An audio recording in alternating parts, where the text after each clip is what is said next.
Hi everyone, today I'd like to show you a quick and easy way of creating a credit invoice. You can do this either to void an existing invoice or to raise an ad hoc credit with a client. Let's start with an existing invoice that you need to cancel out. Go to the invoice and hit the duplicate button. Then set the status to Credit Invoice and hit Save. Note that if you need to otherwise edit the invoice in any way, you need to do so before saving. To raise an ad hoc credit invoice, create a new invoice as you normally would. Add the relevant products, but do not set negative values on the pricing. Set the status to Credit Invoice, and when you save,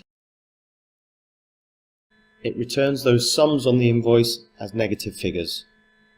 As with the previous example, once a negative value has been set, you cannot edit the invoice.